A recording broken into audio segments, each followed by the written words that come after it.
on Friday. It's the first visit by a Thai king to China in 50 years, since the two countries started diplomatic ties. Beijing used the event to show itself as a friendly neighbor and a reliable economic partner. Chinese media highlighted this visit, along with one earlier this week by Spain's King Felipe VI and Queen Letizia, as proof of good relations. It contrasts with the economic worries caused by US President Donald Trump's big tariff increases this year. Thailand once saw China as a threat during the Cold War, when it was closely allied with the US against communism. The Thai king, then Crown Prince, visited China once in 1987 at his father's request. His father never went, despite invitations. Since the Cold War ended, ties have grown strong through trade and investment. China is Thailand's top source of tourists and a major investor in areas like car manufacturing. Last year, Thailand bought $80 billion in goods from China. It follows Trump's stop at the ASEAN summit 2 weeks ago, where his main role was signing a peace deal between Thailand and Cambodia. Meanwhile, China announced plans to strengthen its free trade deal with ASEAN. Tanzania's leader chose a longtime loyalist Mwigulu Nchemba as prime minister on Thursday. That's after a disputed presidential election in the East African country, which prompted deadly protests. The UN Human Rights Office has said it believes hundreds were killed. Tanzania's main opposition party and some human rights activists say security forces killed over 1,000. Parliament backed the appointment of former Finance Minister Nchemba in a near-unanimous vote. That's unsurprising, considering that the ruling party now holds more than 90% of the seats in the National Assembly. President Samia Suluhu Hassan was also declared a landslide winner of the October vote. However, opponents say Hassan's government rigged the election, which triggered unrest over the exclusion of her main challengers, including a main opposition party, Chadema. Chadema's leader Tundu Lissu was charged with treason in April and will remain in custody after his trial was adjourned indefinitely on Wednesday. African Union observers have also said the vote was not credible and that they documented ballot box stuffing. Hassan has rejected criticism of her human rights record and defended the fairness of the election. New Directions Community Credit Union is now open in Titusville. They may be new to our community, but they've been serving our region since 1974, providing their members with affordable products and services. Membership is open to anyone who lives, works, worships, volunteers, attends school, regularly conducts business, or who owns a business in Venango, Forest, Warren, or Crawford counties. Visit their new location at 206 South Martin Street in Titusville to learn more about becoming a member. Best of luck to all the students and athletes this fall from New Directions Community Credit Union. Looking for expert orthopedic care? Dr. Charlie Gates, a trusted name at Titusville Area Hospital, can help you regain mobility and a better quality of life. With years of experience and a passion for personalized care, Dr. Gates specializes in treating a wide range of orthopedic conditions. Whether it's joint pain, sports injuries, or orthopedic surgery, trust Dr. Charlie Gates at Titusville Area Hospital for your orthopedic care. Call 814-827-9770 today to schedule your appointment. Vanderhoof Heating and Air Conditioning provides residential and light commercial air conditioning services throughout the area. They understand the importance of your cooling system working properly. That is why you can trust in Vanderhoof to do the job right. Whether it's a non-working air conditioner, yearly maintenance, or a new install, you can be assured that we will solve your problem quickly and efficiently. Your home's air conditioning system is far more than just temperature. It's a complete comfort system that combines temperature, humidity, air quality, and above all, safety. Vanderhoof Heating and Air Conditioning in Titusville. Titusville Market Square is home to over 100 unique vendors featuring antiques, collectibles, candles, coins, baked goods, dairy products, food items, comic books, toys, and so much more. You'll discover something new every time you walk through the door. Did we mention the selection of baked goods, breads, Clark's Donuts, and Amish pies? Titusville Market Square has you covered. Stop in to explore today. Titusville Market Square in downtown Titusville. Our new home. Somebody pinch me. Somebody say pinch? Pinch, Ooh, pinch. pinch time. We mean we just bought this. Yeah, we just bought a new house. Why are there crabs?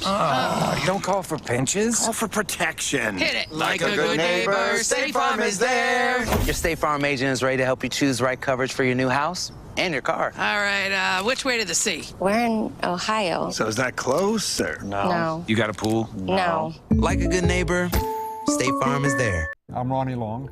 And I'm Lisa Mellon. The name Armstrong reflects more than just a company.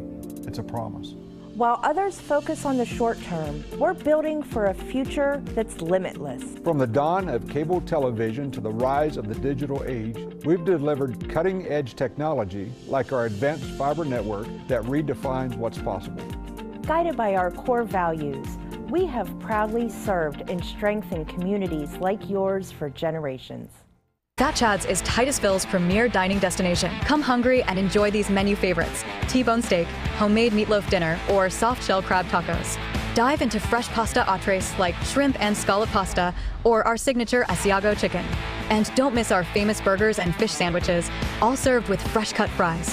Fridays mean prime rib specials. Enjoy wild game Saturdays. And on Sundays, it's our all-you-can-eat wing buffet. For good food and good times, it's Fat Chad's Brewing in Titusville. Black Friday starts now here at Allegheny Toyota. I'm Bruce Sigworth, and as you can see, we have a great selection of RAV4s in stock right now. For the whole month of November, Toyota is offering 4.75 interest rate, all terms up to 72 months, all trim levels, all models. Stop by and see us, take a test drive, and take advantage of the Black Friday event here at Allegheny Toyota in Franklin.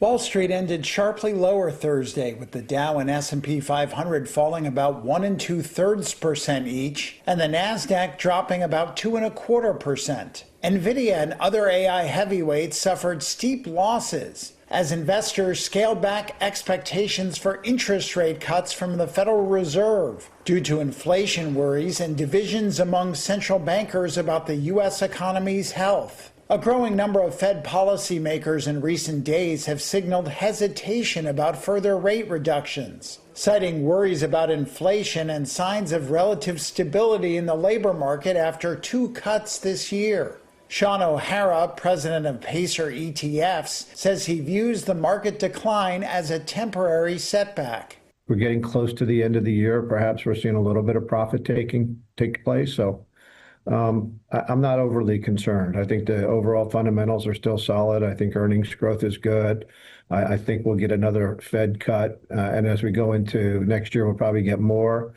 And, you know, I think, you know, when people file their taxes based on this year, based on what's happened, I think we'll have somewhat of a stimulus package there because, you know, people will get refunds and so there'll be more money coming into equities. Other stocks on the move included Walt Disney, which lost nearly 8% after the media giant signaled it was preparing for a potentially prolonged fight with YouTube TV over distribution of its cable channels. And shares of Cisco Systems rose more than 4.5% after the company raised its full-year profit and revenue forecasts, betting on demand for its networking equipment. From shutdown relief to a luxury recovery, this is the week in numbers. 43 days, the longest US government shutdown in history, came to an end as US President Donald Trump signed a funding package. The federal government will now resume normal operations, and my administration and our partners in Congress will continue our work to lower the cost of living, restore public safety, grow our economy, and make America affordable again for all Americans again. There'd been strong opposition from House Democrats, though. They were angry that a long standoff launched by their Senate colleagues failed to secure a deal to extend federal health insurance subsidies. Verizon is reportedly planning to cut about 15,000 jobs at the company, its largest workforce reduction ever, with the potential 15% of Verizon's workforce impacted. That's according to a person familiar with the matter who spoke to Reuters. The move is part of new CEO Dan Schulman's effort to restructure the telecom giant in the face of rising competition. Shares of Disney plunged as much as 6.6% after the company warned of a potentially lengthy battle with YouTube TV. It's over-distribution of its television channels. Disney's networks disappeared from YouTube TV, the fourth largest pay TV provider in the US, in October. 4.9% was China's industrial output growth year-on-year. Its factory output and retail sales grew at their weakest pace in over a year for October.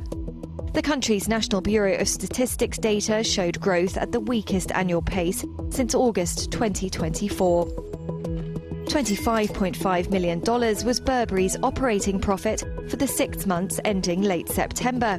Burberry returned to growth in the second quarter. The British luxury brand reported a 2% rise in comparable store sales. The number ended 7 quarters of decline and signals its turnaround measures are paying off.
All right, happy Friday. Let's take a look at that weather forecast for northwest Pennsylvania. Generally cloudy today with temperatures in the upper 40s. Partly cloudy early tonight, followed by cloudy skies overnight and lows in the mid-30s. Saturday, thunder showers, upper 50s for a high. Sunday, rain, snow, upper 30s. Monday, cloudy, upper 30s. Tuesday, cloudy with temperatures in the low 40s. That is a look at your weather forecast at 7:14.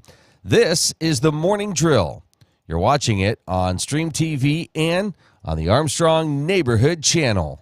Hello, Friday, it's good to see you. Today's gonna be a good day. Thanks for starting your Friday with Luke and Amy on the Morning Drill.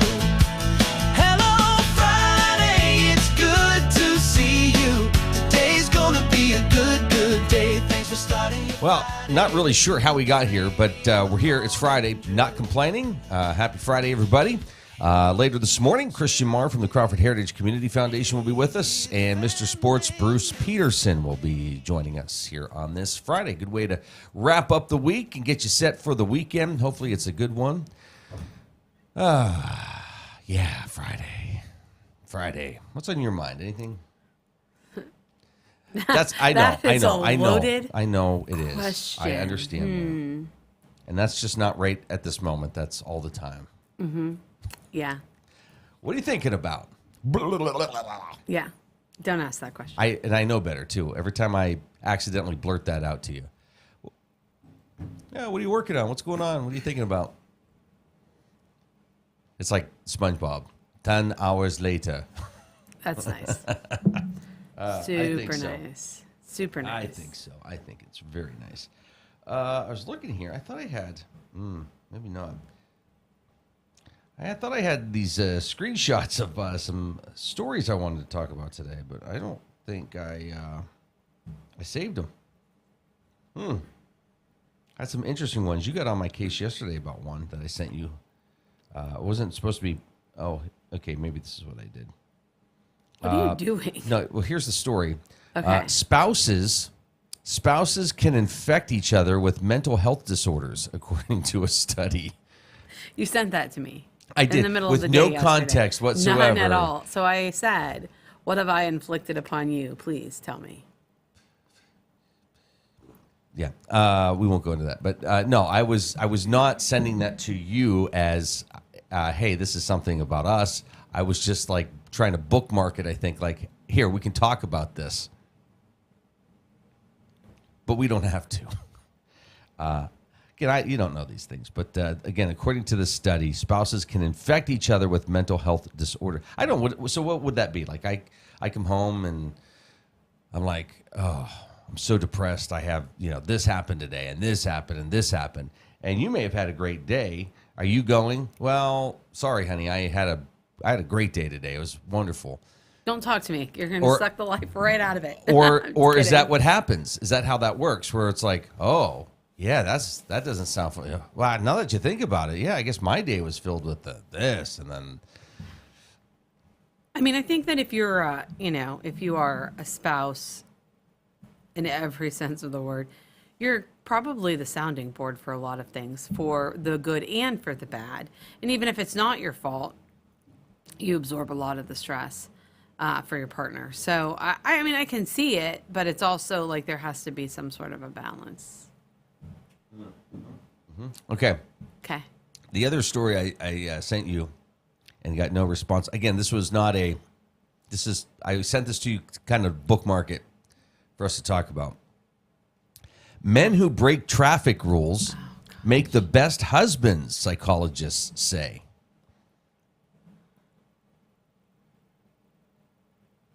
No comment. What traffic rules? Like you're like one of the slowest drivers.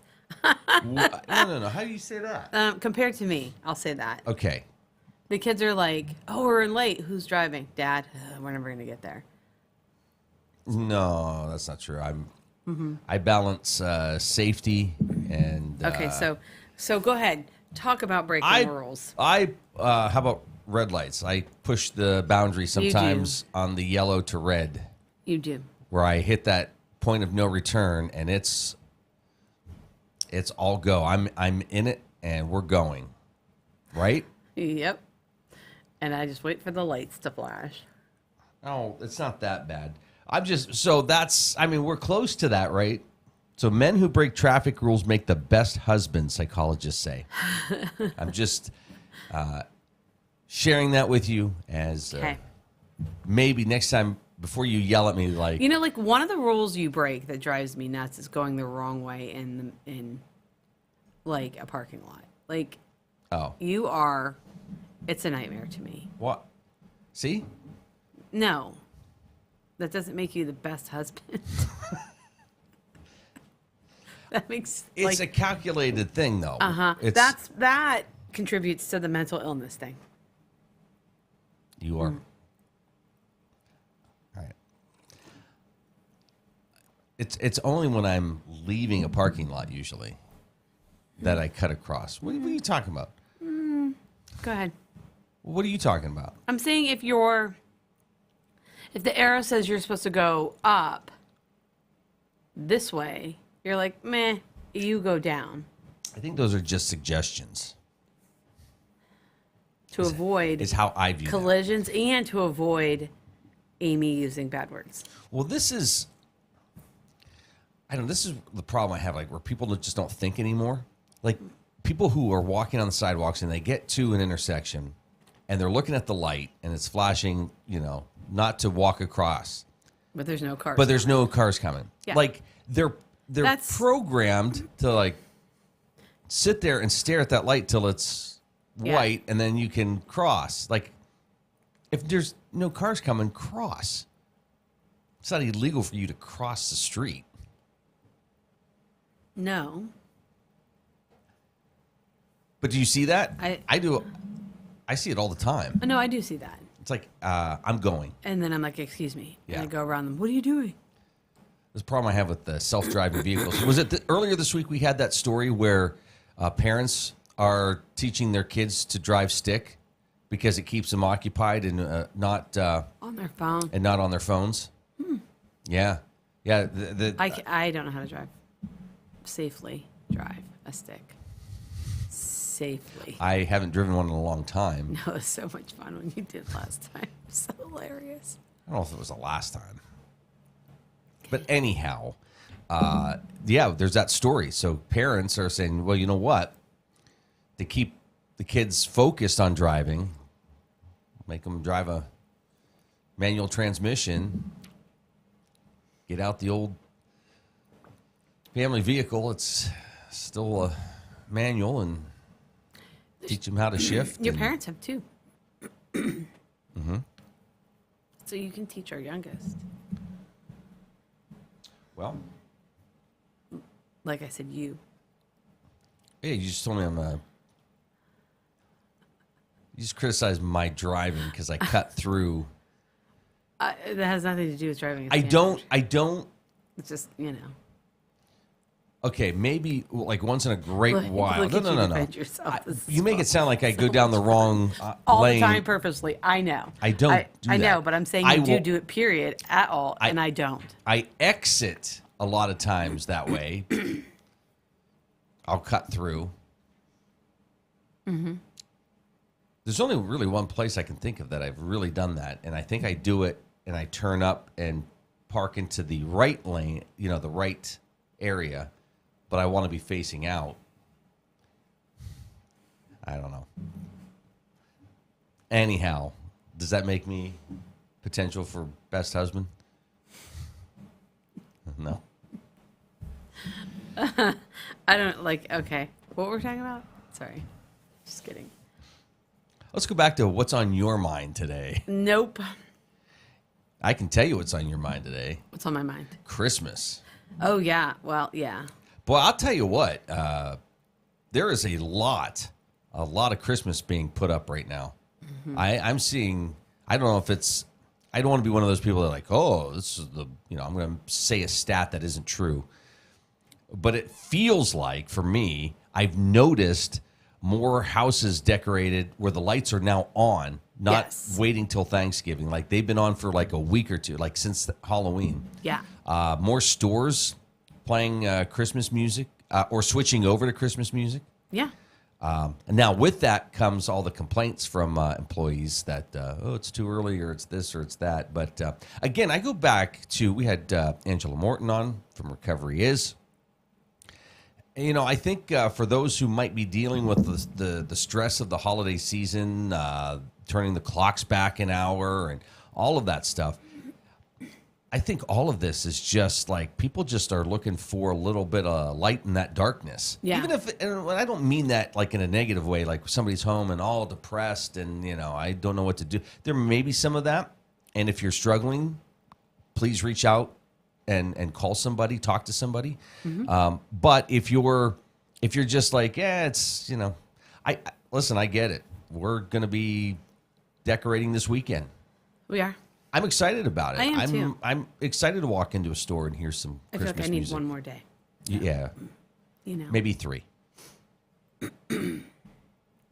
So all I'm saying is I think to a lot of people, it's just some added excitement right now. And it doesn't take away from Thanksgiving.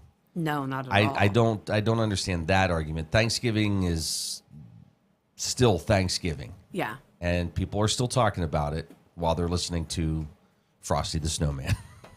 Exactly. So. Yeah. All right. And we have our own, I don't know. Never mind. Thanksgiving's just an awesome day of traditions that I'm excited about because, it's a couple weeks away and. Yeah. Less than 2. Yeah. That's insane.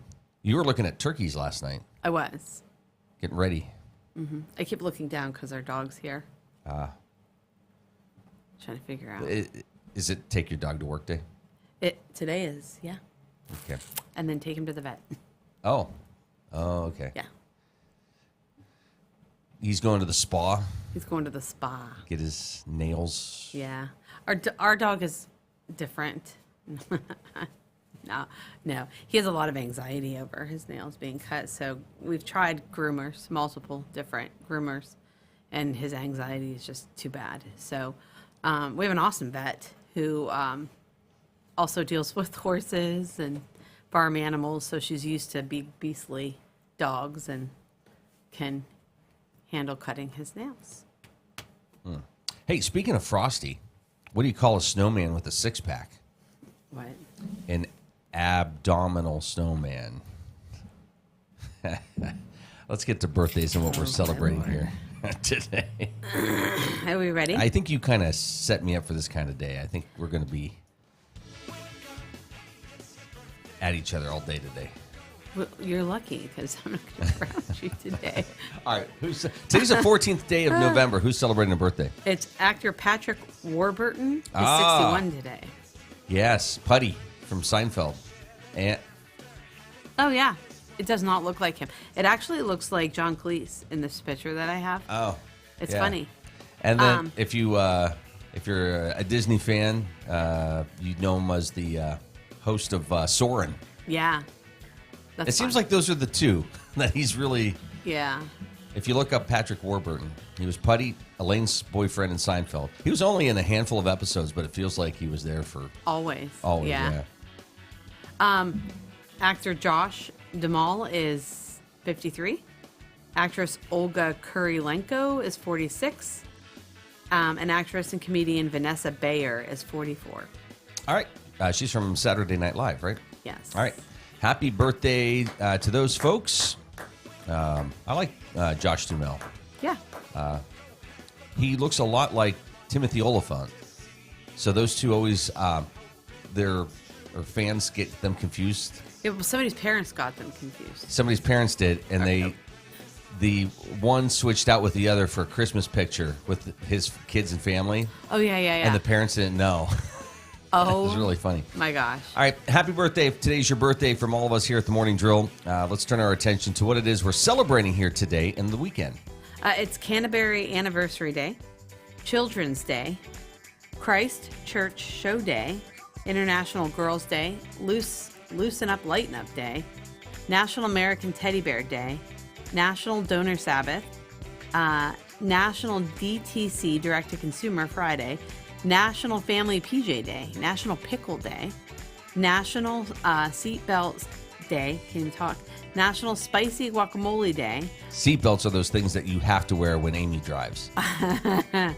Yeah. World Diabetes Day. And for the weekend, are you ready for it?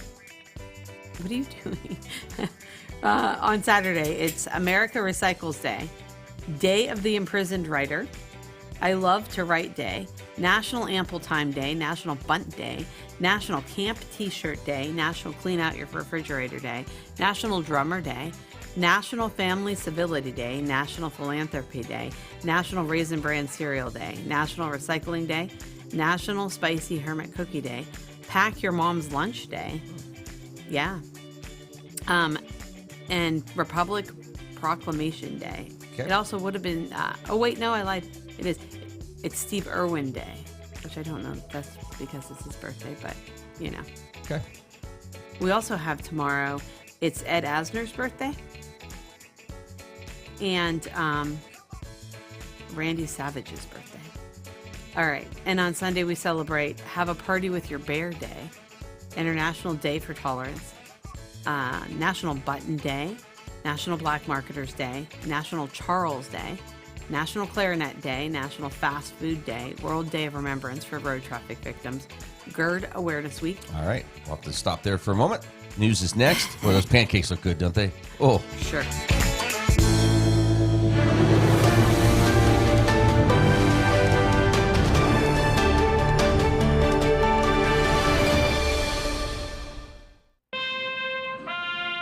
Chinese leader Xi Jinping gave a warm welcome to Thailand's King Maher Vajiralongkorn and Queen Suthida on Friday.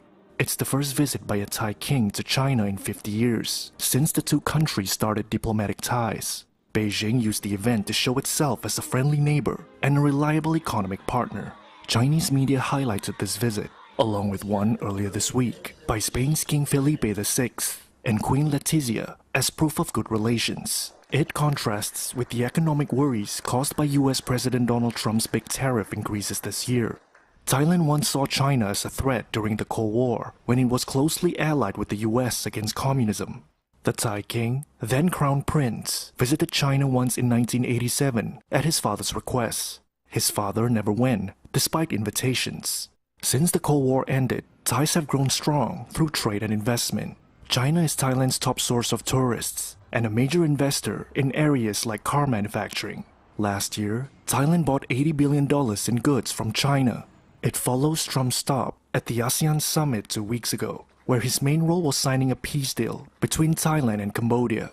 Meanwhile, China announced plans to strengthen its free trade deal with ASEAN.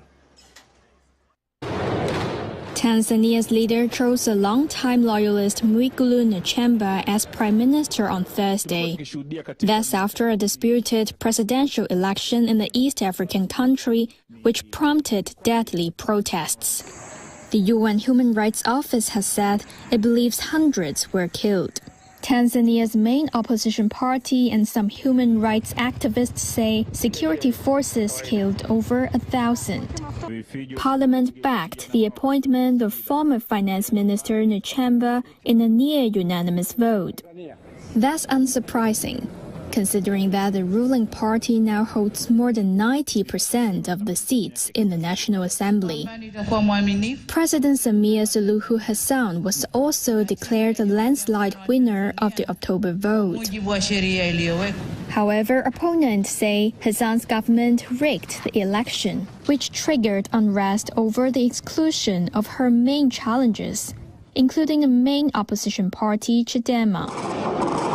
Chadema's leader Tundu Lissu was charged with treason in April and will remain in custody after his trial was adjourned indefinitely on Wednesday.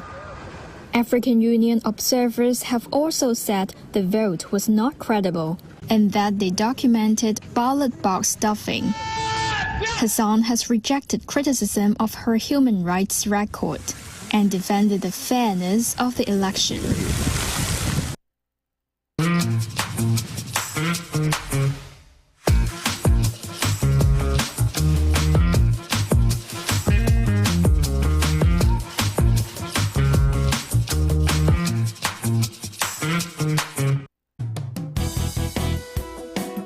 We're celebrating Black Friday deals all month long here at Trucktown. Hi, I'm Gary Myers. If you're ready to go over the river and through the woods, then try a Tundra with interest rates low as 0.99 on select models. Looking to gobble up a great deal on Tacoma? We got those too, with interest rates low as 2.99 on select models. The Black Friday deals have arrived here at Trucktown. We're Allegheny Toyota in Franklin. Everyone has a ritual, that small thing that keeps us focused. A habit we never skip to clear our minds and elevate our performance. But what do you do to keep your head in the game, to drown out the self-doubt and support your mental health? Because being your best isn't just about taking care of your body. It's about taking care of your mind and mental health. Discover the resources you need to keep your mind focused and your mental health a priority. Marsh Home Center Furniture, Appliances, and Bedding is located at 305 East Spring Street in Titusville. Marsh Home Center welcomes you in to explore their growing inventory of name brand furniture, appliances, and bedding.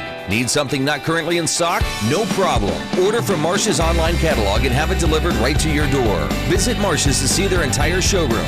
Ask questions, see what items are on sale, or just stop in and say hi. Marsh Home Center Furniture, Appliances, and Bedding, behind Giant Eagle in Titusville. Whether you want to go and lead in your craft in the trades, whether you want to go and be that nurse or medical worker and have a real impact on lives, or whether you want to go and help that business improve its bottom line, this is the place, and now is your time to go. with confidence. To go with skill. To go succeed. The Education and Training Center at Pitt Titusville. I needed a place I could feel cared for without the long drive. I chose Meadville OBGYN because both my sisters came here, highly recommended Dr. Kristen. Dr. Kristen makes me feel very comfortable, like I'm family, like we're friends, very personable. My daughter Evie was born in Breach, and it was Dr. Kristen and Dr. Barco, and they were incredible. It was a wonderful experience. I wouldn't ever want to go anywhere else. Community Connect Federal Credit Union, serving Crawford, Venango, Forest, and Warren counties. Their mission is to provide quality, low-cost, and personal financial products for the growth and security of their members and families. Stop in, call, or visit our website, communityconnectfcu.com, and click Join to get started. Community Connect Federal Credit Union, 1050 East Spring Street in Titusville.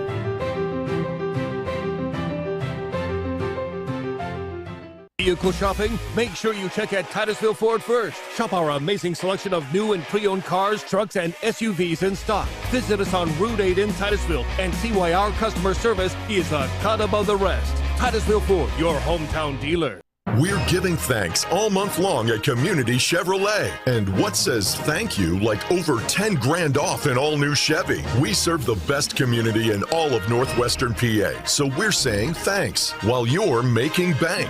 Pay 0% financing on a 2026 Trailblazer or Equinox. And over 10 grand off new rides like the Silverado, the truck all Americans are thankful for. Come see how we're giving thanks all month long at Community Chevrolet.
Wall Street ended sharply lower Thursday, with the Dow and S&P 500 falling about 1 2/3% each, and the Nasdaq dropping about 2.25%. Nvidia and other AI heavyweights suffered steep losses as investors scaled back expectations for interest rate cuts from the Federal Reserve due to inflation worries and divisions among central bankers about the U.S. economy's health. A growing number of Fed policymakers in recent days have signaled hesitation about further rate reductions. citing worries about inflation and signs of relative stability in the labor market after 2 cuts this year. Sean O'Hara, president of Pacer ETFs, says he views the market decline as a temporary setback. We're getting close to the end of the year. Perhaps we're seeing a little bit of profit taking take place. So I'm not overly concerned. I think the overall fundamentals are still solid. I think earnings growth is good.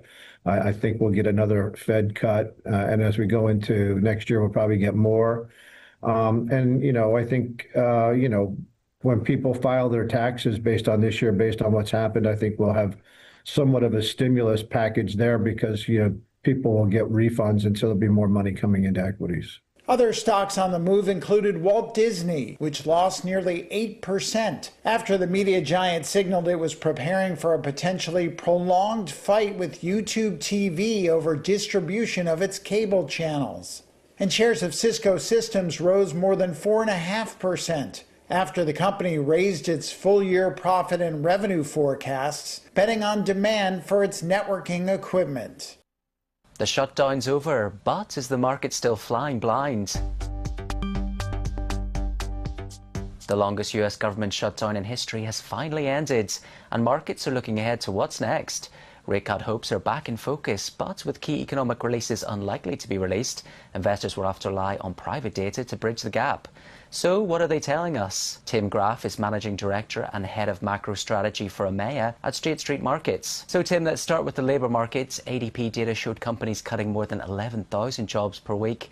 Is the employment engine really sputtering? Yeah, I think it is. When you look at alternative data measures like things like job postings or wage growth that companies like Indeed produce, what you see is this just continued leveling off of the labor market. It's probably not quite as bad as some of the ADP data would indicate, but considering some of the constraints on labor supply, the break-even rate for monthly payroll growth is probably somewhere in the neighborhood of 25 to 50,000 jobs.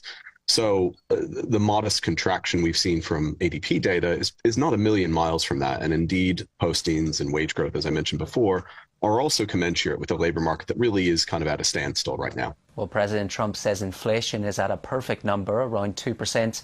Are price pressures really in the rear-view mirror or just political spin? For the largest part, I think they probably are. You have seen upside pressures to inflation via tariffs, and we've tracked this actually with our own alternative data measures through the State Street Price Stats Index for the U.S., and it does show that U.S. inflation is stronger than normal. Prices have risen probably 50, 60 basis points more than normal this year. But that's actually not as bad as what was forecast. And then, of course, if tariff pass-through effects are soon to cease, that will start falling out of inflation calculations next year, which I wouldn't consider it a perfect number right now because there is still the risk of upside inflationary pressure. But I think the stars are aligning for better outcomes starting in the new year. Meanwhile, let's look at the growth picture, and the CBO says a 6-week shutdown could shave 1.5 percentage points off growth this quarter. Is that damage temporary, or does it leave a deeper scar? There's probably some temporary scarring, and I think the effect itself will be temporary. This is a temporal effect from the shutdown. Shutdown is now over. Workers are going to get back to work. Production's going to come back online in terms of what the government does for its citizens. So I think it's largely a temporary effect. I think the estimate they have is probably a little bit overstated. That's not typically as big of a shock as you tend to see during government shutdowns, even if this was the longest. But nevertheless, I think its effects will fade in time. Markets are now split, about a 50% chance of a December cut from the Fed. How do you see the coin flip landing, and how deep could the easing cycle run into next year? Yeah, it's a good question. By then, we should have some more official data, hopefully. And we'll certainly have more reads on the alternative data. I think just given what I've said about inflation in the labor market, the Fed is probably more likely to ease than not. In his last press conference, Jay Powell actually mentioned looking at the price stats data that I just talked about. And that, coupled with some of the alternative data on labor markets, would suggest that further easing is probably required. And I think we certainly get rates to 3% by the end of next year. I think my core scenario, though, is that we get there by mid next year. Finally, Tim, traders are bracing for a spike in dollar volatility as more data comes through. Meanwhile, RBC is warning of a prolonged sell-off. Should markets duck and cover? Where the dollar is concerned, I think that's probably more of a 2026 trade. It's done very, very little net over the last 6 months or so. And I think with year-end approaching and position risk is all still very aligned dollar negative, I wouldn't really look for that downtrend to reassert itself until maybe some of that positioning has been cleared out a little bit, and until you start to get some new catalysts for that dollar downtrend. And I think that comes in the form of further Fed easing, potential further slowing of the U.S. economy. Those factors, I think, are ultimately going to weigh. I do agree with that long-term dollar down view, but I suspect you're going to need to be patient to see that play out. That was Tim Graff from State Street Markets. Don't forget, you can watch more videos on Reuters.com. From shutdown relief to a luxury recovery, this is the week in numbers. 43 days, the longest US government shutdown in history, came to an end as US President Donald Trump signed a funding package. The federal government will now resume normal operations, and my administration and our partners in Congress will continue our work to lower the cost of living, restore public safety, grow our economy, and make America affordable again for all Americans again. There had been strong opposition from House Democrats, though. They were angry that a long standoff launched by their Senate colleagues failed to secure a deal to extend federal health insurance subsidies. Verizon is reportedly planning to cut about 15,000 jobs at the company, its largest workforce reduction ever, with the potential 15% of Verizon's workforce impacted. That's according to a person familiar with the matter who spoke to Reuters. The move is part of new CEO Dan Schulman's effort to restructure the telecom giant in the face of rising competition. Shares of Disney plunged as much as 6.6% after the company warned of a potentially lengthy battle with YouTube TV. It's over-distribution of its television channels. Disney's networks disappeared from YouTube TV, the fourth largest pay TV provider in the US, in October. 4.9% was China's industrial output growth year on year. Its factory output and retail sales grew at their weakest pace in over a year for October. The country's National Bureau of Statistics data showed growth at the weakest annual pace since August 2024. $25.5 million was Burberry's operating profit for the 6 months ending late September. Burberry returned to growth in the second quarter. The British luxury brand reported a 2% rise in comparable store sales. The number ended 7 quarters of decline and signals its turnaround measures are paying off. In the Peruvian Amazon, black droplets bubble up in stagnant water next to a rusty pipeline. Uarina leader Wilmer Macusi said it's oil from past spills, and that it still seeps into the backwaters near his Santa Rosa village. Nos han dicho que todo ya está limpio. Y entonces ahí por abajo, ahí, esta es la segunda, otro derrame, ¿no? Como eso sería dos derrames que había en esta zona. These plastic barriers are supposed to stop a spill. Instead, they are drooping ineffectively. Now, oil companies looking for a revival in the north of the country are asking if Amazon communities here can skip over a seemingly harmful past to reboot the multi-billion-dollar oil industry. But indigenous people claim oil extraction brings pollution, not progress. This region once pumped more than half the country's oil, peaking at about 200,000 barrels a day back in the 80s. Though community opposition and the cost of cleanup drove oil production much lower after 2020. And key extraction blocks, plots of land where oil can be extracted, went dormant. But now, state oil firm Petroperu wants many of them active again. Macusi's community, where children play freely among nature, sits here, and close to it is a pipeline built in the 1970s, blamed for repeated spills. It connects a nearby oil field with the leaky, aging North Peruvian pipeline. Macusi says 2 years after the last rupture, crops still fail and fish have vanished. Others see the Amazon in a different light. Jorge Rivera spoke to Reuters with a picture behind him of his father, one of Peru's first Amazon oil drillers. Rivera is betting that his small company, Upland Oil and Gas, will succeed in its contract with Petroperu to restart production on a long-paralyzed extraction block. That's without repeating the industry's polluted past and while helping indigenous peoples. Con nosotros, ellos se iban a beneficiar directamente porque nosotros traíamos una estrategia de crearles un trabajo adicional y crearles un ingreso continuo, ¿okay?, durante las actividades de extracción. But mistrust runs deep. Many studies over decades have found that animals and indigenous people living near Peru's oil fields have raised levels of lead, mercury, cadmium, and arsenic. In a small Santa Rosa clinic, health technician Yvette Maldonado said she sees the impact from oil spills firsthand. Cuando ha habido este derrame de petróleo, el agua se contamina de aceite y esa agua del río consume la comunidad aquí y mayormente por esa agua contaminada que ellos consumen les da diarrea. Bastante diarrea.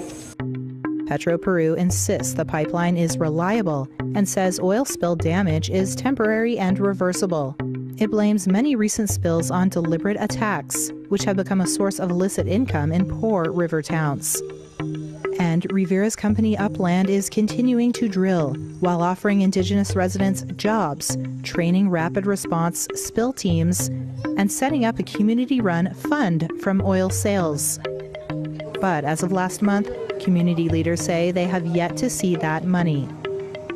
And they want a proper cleanup from past spills before they entertain the idea of more drilling.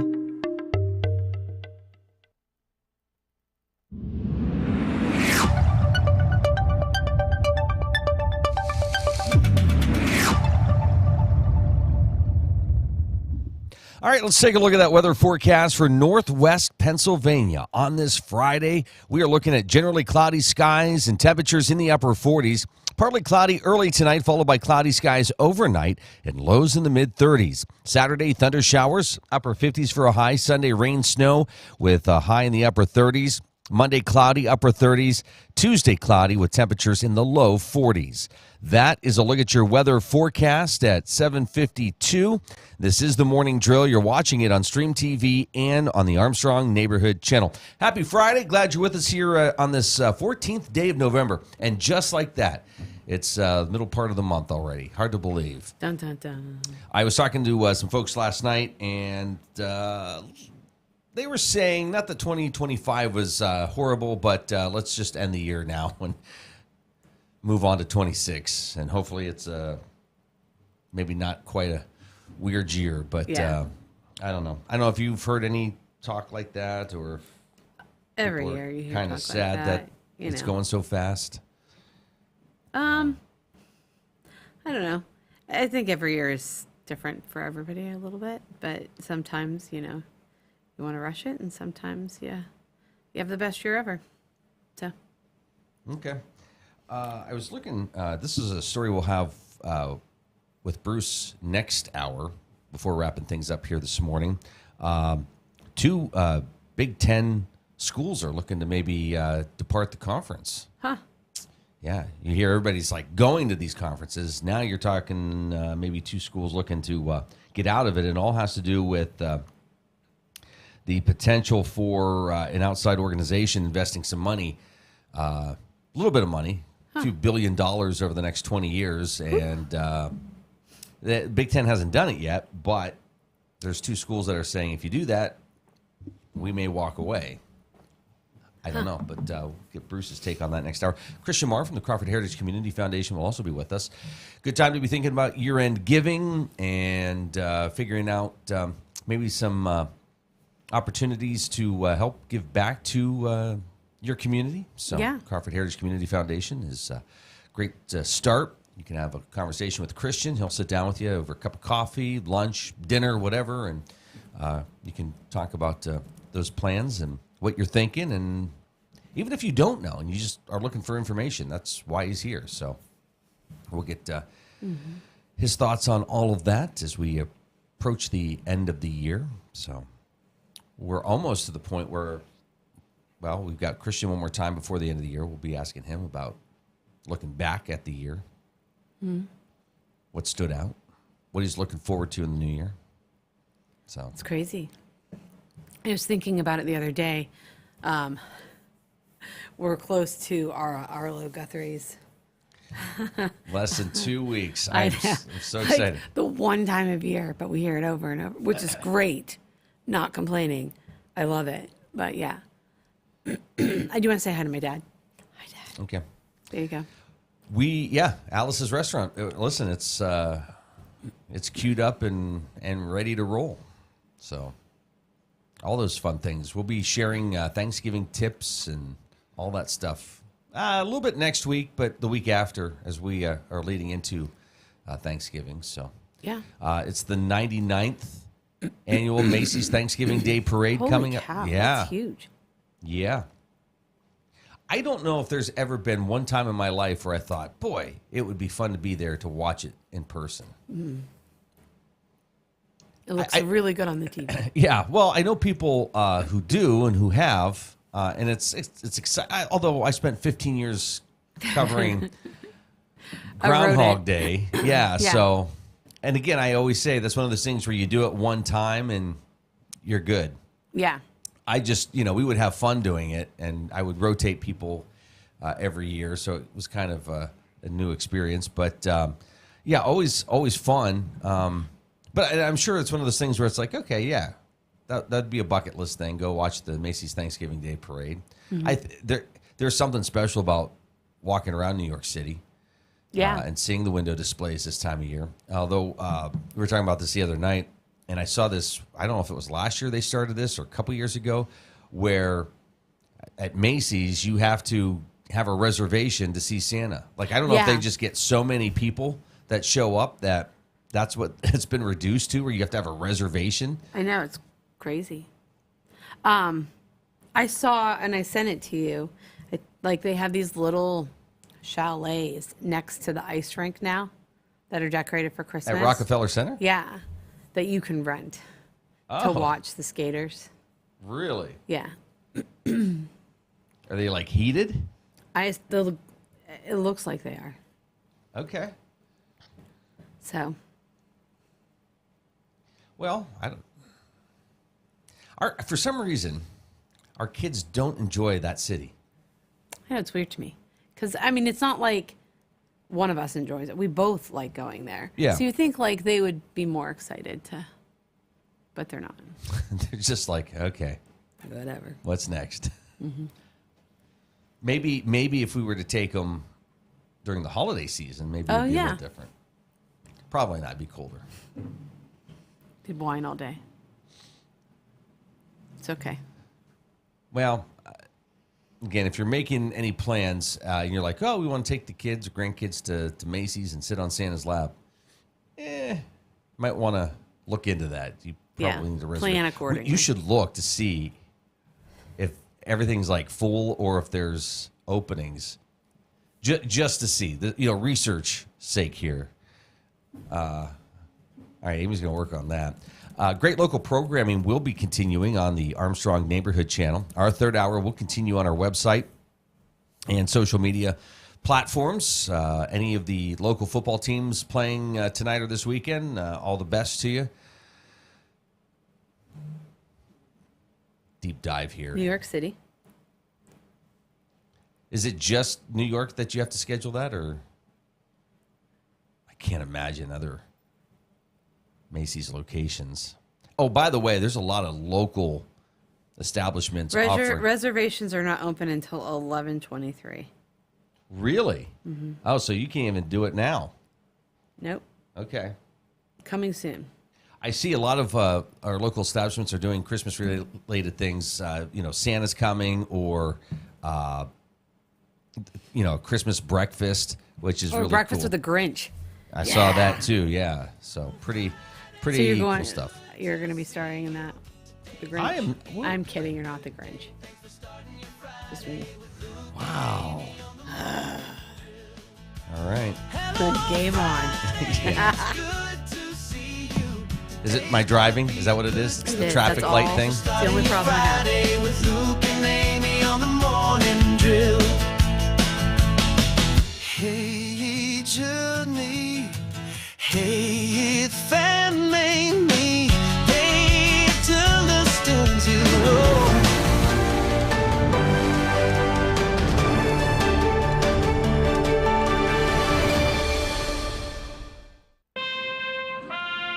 Chinese leader Xi Jinping gave a warm welcome to Thailand's King Maher Vajiralongkorn and Queen Suthida on Friday. It's the first visit by a Thai king to China in 50 years, since the two countries started diplomatic ties. Beijing used the event to show itself as a friendly neighbor and a reliable economic partner.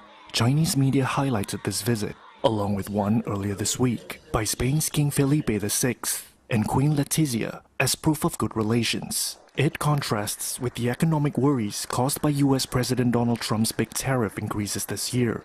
Thailand once saw China as a threat during the Cold War, when it was closely allied with the US against communism. The Thai king, then crown prince, visited China once in 1987 at his father's request. His father never went, despite invitations. Since the Cold War ended, ties have grown strong through trade and investment. China is Thailand's top source of tourists and a major investor in areas like car manufacturing. Last year, Thailand bought $80 billion in goods from China.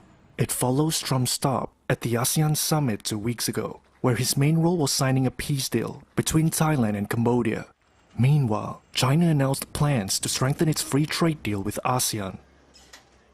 Interstate Pipe and Supply takes pride in providing superior customer service. That's why our dedicated employees are well trained and have the experience to offer friendly, quick, and reliable service and support. Need materials delivered to your job site? No problem. Interstate offers fast delivery from our 4 locations in Western Pennsylvania. We also serve Eastern Ohio, Northern Western Virginia, and Western New York. Service means business at Western Pennsylvania's premier pipe and supply company, Interstate Pipe and Supply.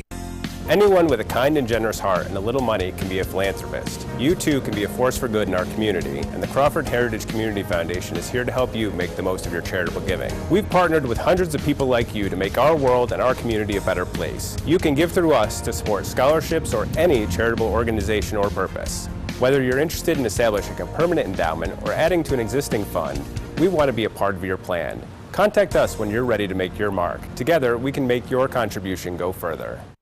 The Gordon B. Garrett Funeral Home has been serving the needs of Titusville and surrounding communities since 1965. Mr. Garrett believed in tradition and commitment to excellence, standards that have been passed down from one generation to now a new generation, who will work to provide you with a beautiful, lasting tribute to your loved one. When you need them, they will be there for you. This has been their foundation for almost 60 years. The Gordon B. Garrett Funeral Home, 303 North Washington Street in Titusville. Share the fun of train travel and relive our country's oil history as you ride the OC&T through the valley that changed the world. Learn about the past while traveling on vintage cars. See a variety of wildlife with stops at Drakewell Park, Petroleum Center, and Oil Creek State Park. Arrive early and see the vast collection of train and railroad memorabilia at Perry Street Station. After the ride, enjoy a night's stay at the Caboose Motel. For seasonal specials or for more information, visit octrr.org or call 814-676-1733.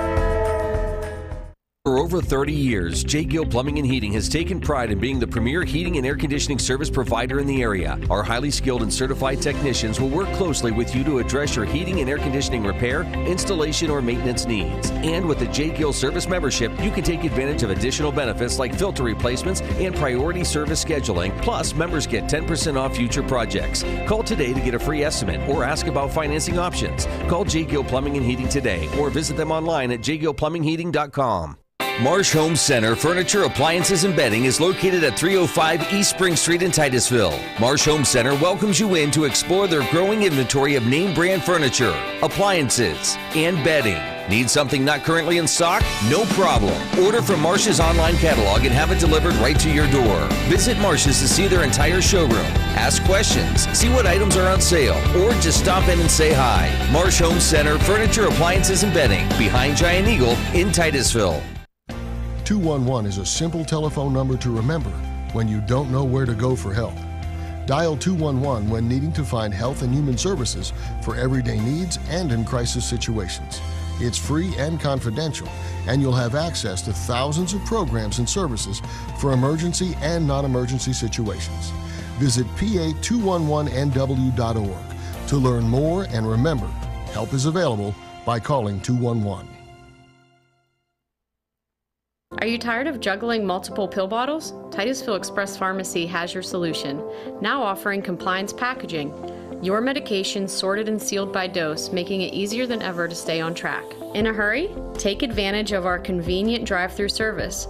We also offer free local delivery for those that qualify. Titusville Express Pharmacy, where convenience meets care. Visit us today at 401 West Spring Street in Titusville. Simplify your medication routine with Titusville Express Pharmacy.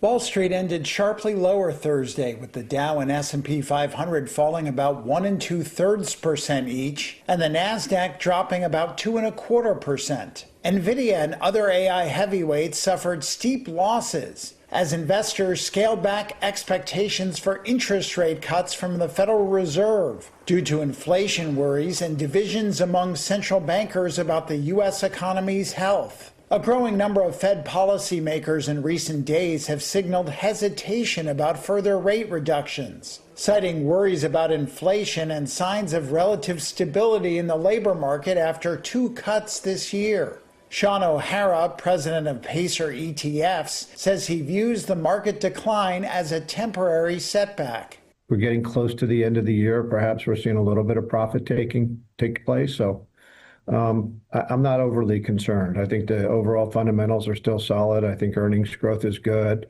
I think we'll get another Fed cut. And as we go into next year, we'll probably get more. I think, when people file their taxes based on this year, based on what's happened, I think we'll have somewhat of a stimulus package there because, people will get refunds and so there'll be more money coming into equities. Other stocks on the move included Walt Disney, which lost nearly 8% after the media giant signaled it was preparing for a potentially prolonged fight with YouTube TV over distribution of its cable channels.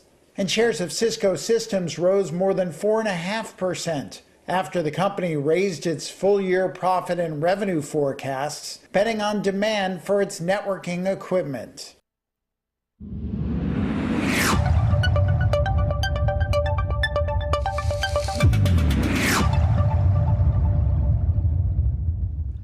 All right, cloudy conditions today. Temperatures in the upper 40s. Partly cloudy skies this evening, becoming overcast overnight with lows in the mid-30s. On into Saturday, thunder showers with temperatures in the upper 50s. Sunday, rain, snow, upper 30s for a high. Monday, cloudy, upper 30s. Tuesday, cloudy with temperatures in the low 40s. That is a look at your weather forecast at 8:08. This is the Morning Drill. You're watching it on Stream TV and on the Armstrong Neighborhood Channel.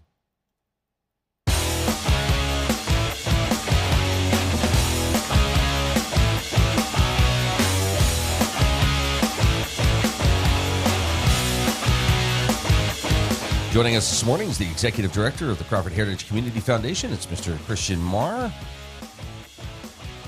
Bless you. How's it going? Might have burped there. Oh, okay. Well, good to see you this morning. It's going well. It looks like we might have thunder snow in the forecast. That's always my favorite meteorological event. Such a rarity. Yeah. How did you enjoy the snow earlier this week? I did not. Oh, okay. It was our plow guy wasn't available yet, so that was a rough day. Boy, we're coming up to Thanksgiving, and a lot to be thankful for this year. I know there's been some struggles, but lots of giving, lots of thanks. Yeah, and it's not over. You know, a lot of people think in this time of year, what can I do to help? Or, hey, we're getting close to the end of the year. Maybe there's some year-end giving type of things. Yeah, and I think the government shutdown and the state budget crisis caused people to reflect a little about where they're giving their dollars and try to think about impact. I don't know that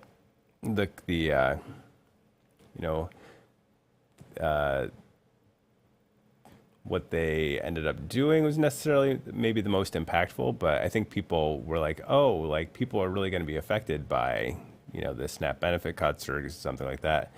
And they tried to investigate things that they could do. I don't know how many people actually followed through on, I think our first response is like, I'll go to the pantry and kind of pull out whatever expired thing might be in there. And I take a dim view of that. because, no person who's struggling wants to deal with your toss-outs. I think cash is usually the better way. Second Harvest Food Bank does a really nice job of running food pantries, and the most impact that they can possibly have is with money. So, I mean, if you really want to make a difference, don't go to your pantry. Find some cash and work with them is my advice. I might be jaded, but that's how I see it. And then let them do what is needed. Yeah, because they can leverage those dollars. I mean, they can get way more than you or I could if we just went to the store and bought something at retail. So there's a lot more impact that can be made with those dollars. Luckily, that crisis seems to have been averted. I don't know if SNAP benefits have hit people's cards yet, but anyway, it's food for thought for sure. Yeah. And again, whether it's somebody who knows what they want to do or somebody who doesn't know, but they're just looking for ideas or maybe a better understanding of how this works. Yeah.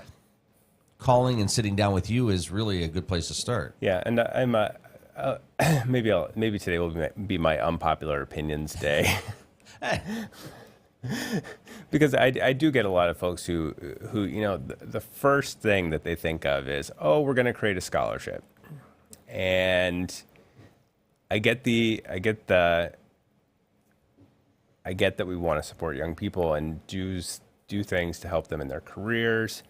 And I think at one point a scholarship was a great thing.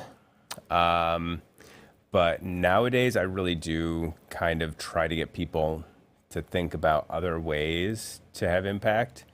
And so a scholarship maybe isn't the best thing. You have 2 kids in college right now. Yeah. And so you see those bills. And when you went to college, it's about, what, twice the cost of probably what your education was, if not more? Yeah. Yeah, same here. So the scholarships that, we have that started like 50, 80 years ago, like they're not keeping up. Like they're not keeping up with the inflation, the inflationary cost of college. And so we're not having the impact. We're not able to pay as much of a student's education as we used to. But if somebody meets with me and talks to me about it and are deliberate about what impact they really want to have, we can find ways to, for example, support high school students who are taking AP classes who might not have the money to pay for the AP test, which then earns you 3 college credits, which if you go to college, those 3 college credits cost you, what, $5,000 or more maybe? So for a few $100 investment, you can do that, or you can do these dual enrollment classes for high school students taking college classes are much less expensive than your traditional college class.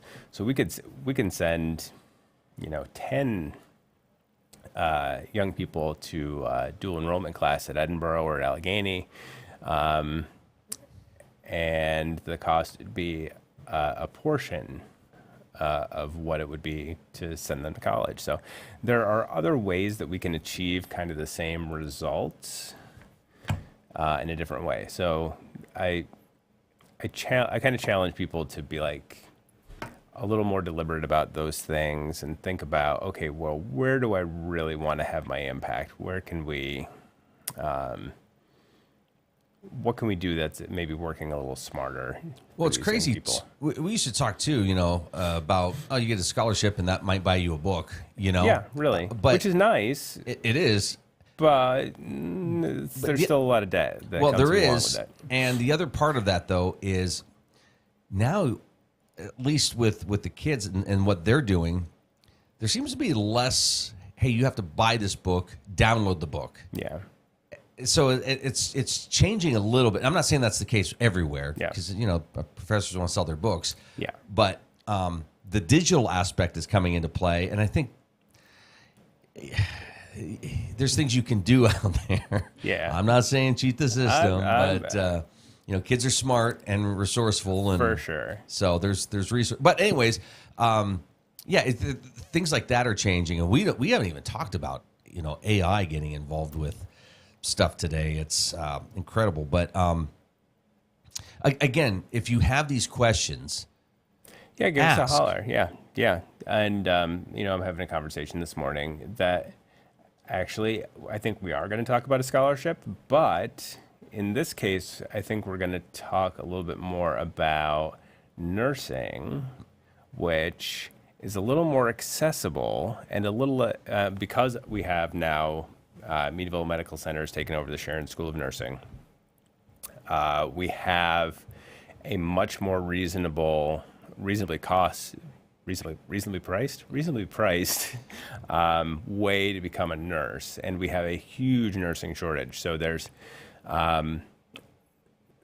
need, and the amount of money that we can that we have for those kind of programs can go much further. So that is one area that I wouldn't necessarily tell people, no, don't do that. Yeah. Like that's in the gray area. We also have one every year, right, that is given to a student that covers their entire... For Titusville, yeah, 2 students, up to 2 students. One of them is usually a Dover, New Philadelphia, Ohio student as well. So yeah, but it's that's a nice one. Usually for a traditional student. We also do scholarships for people going right into careers and trades.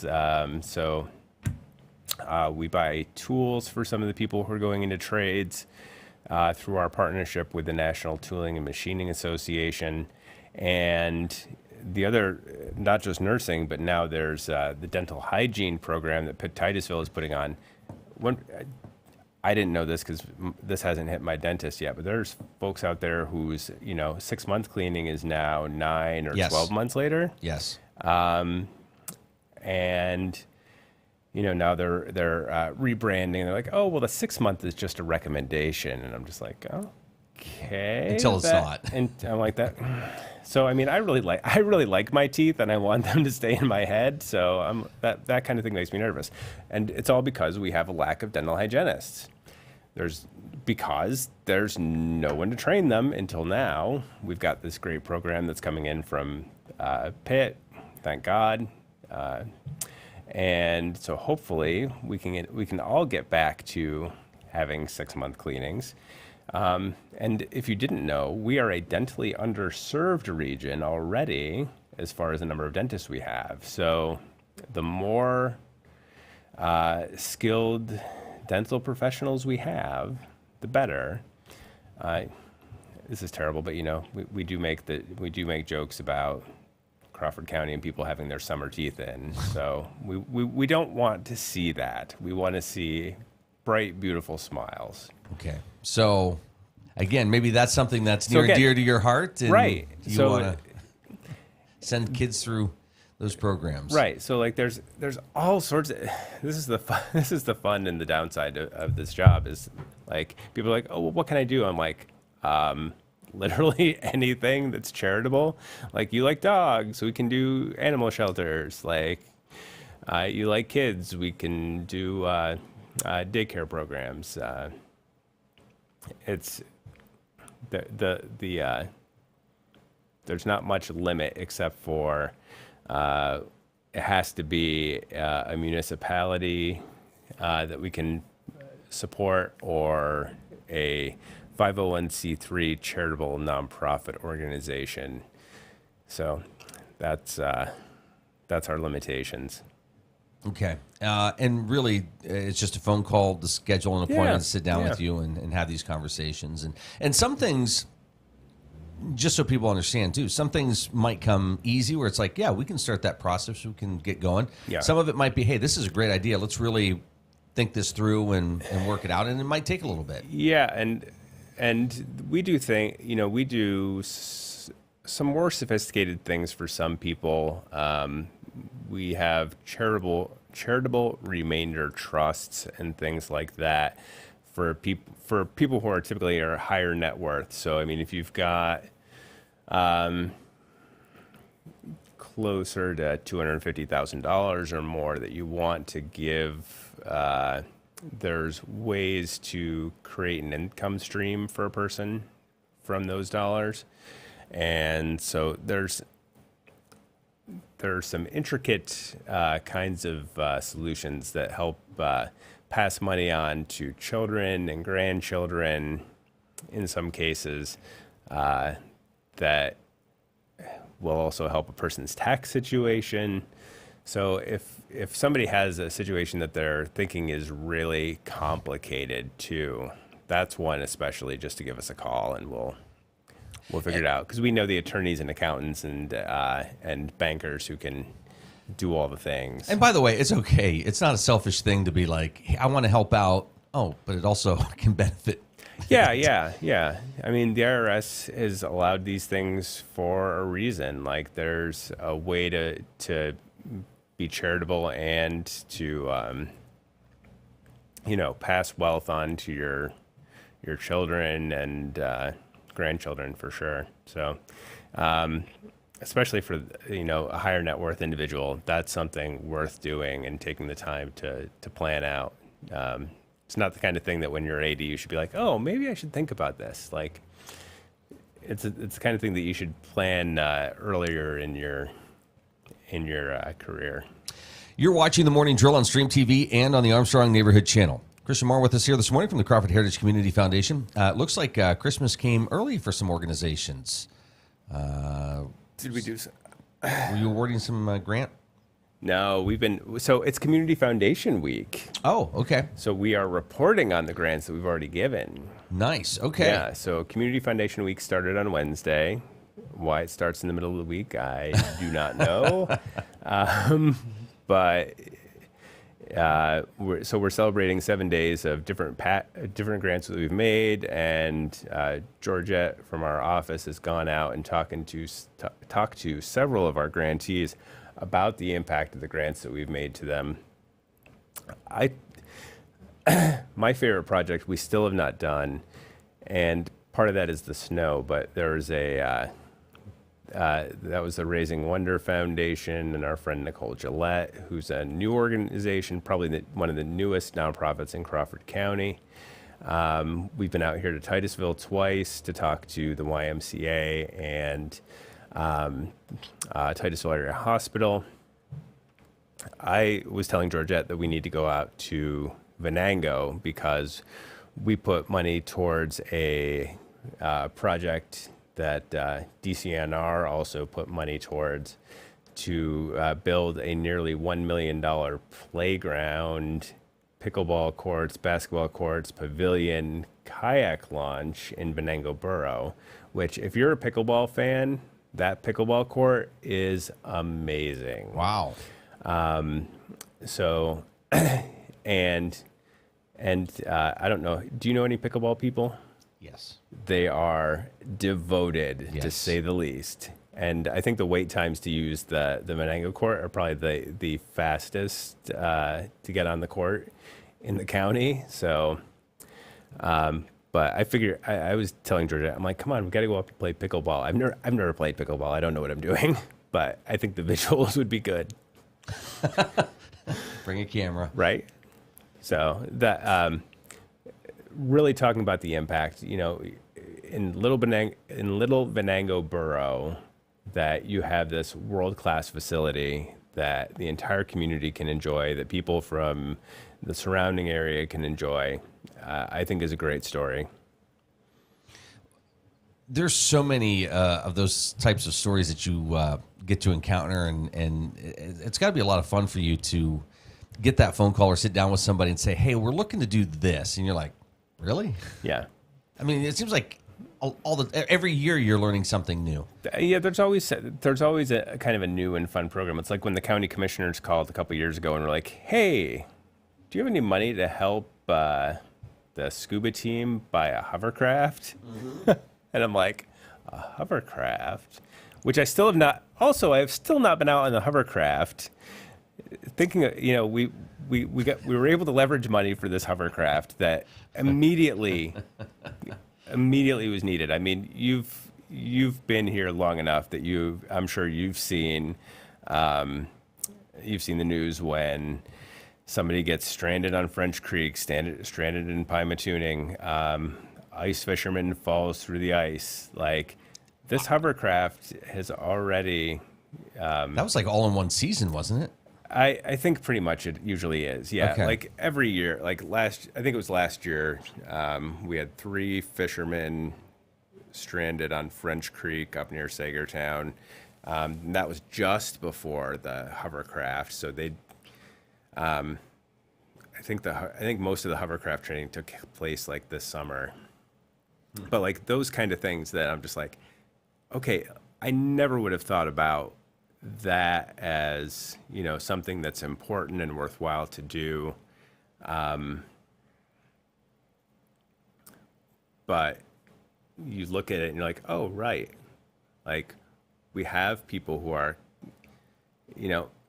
sometimes through their own fault, sometimes through no fault of their own, putting themselves in danger on the water. And, this is a great way to respond to that. That's great. And they got a deal on it. They got it secondhand. So, but Christian wants his ride. So, well, so I know my friend Derek is involved in this. He's like, oh yeah, we'll take you out. I'm like, okay. Well, like in the summer when it's warm, or right? Oh yeah, take you along on a rescue. I don't. In the wintertime. I do have a parka, but although the visuals for that are probably better. Like, all bundled up, going out and. Or maybe they're waiting for me to volunteer for the scuba team, which would be a recipe for disaster, but who knows? Well, we're approaching Thanksgiving. Yeah. What are you thankful for? I am thankful that I can take some time off because I need a fair amount of rest. This has not been a year for downtime yet. I've got a list of movies I want to watch. I just want to hole up in my bedroom with a big screen TV for like a week. That would be ideal. So take the phone off. You don't take the phone off the hook anymore. You got to hit airplane mode. I never thought about hitting airplane mode. I'm literally sitting here and it is beeping in my pocket. It is buzzing in my pocket. And I know that it's just going to be nonsense when I actually take the time to look at it. And I will be so irritated because it'll be something that I don't need to worry about at all. What's a must-have at the Thanksgiving table? I am the cranberry out of the. Yeah, I am. It has to be the can-shaped cranberry sauce. My father-in-law and I have bonded over this. That is the most important thing.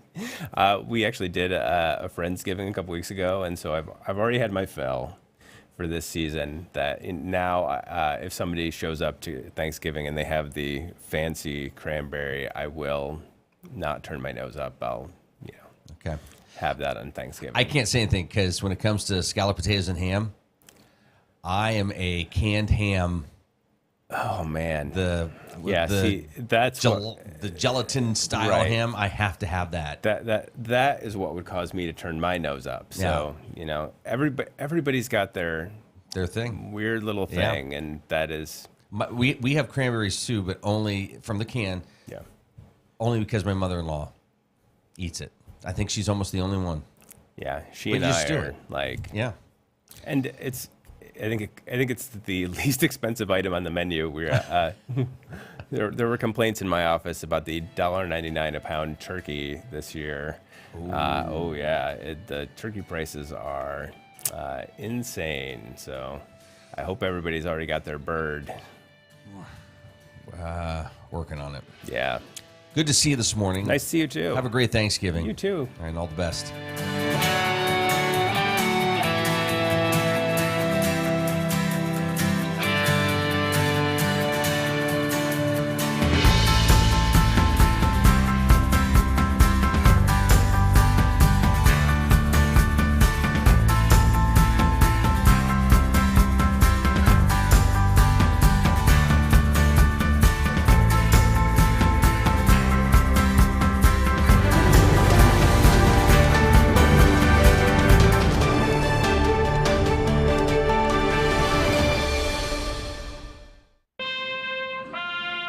Chinese leader Xi Jinping gave a warm welcome to Thailand's King Maher Vajiralongkorn and Queen Suthida on Friday.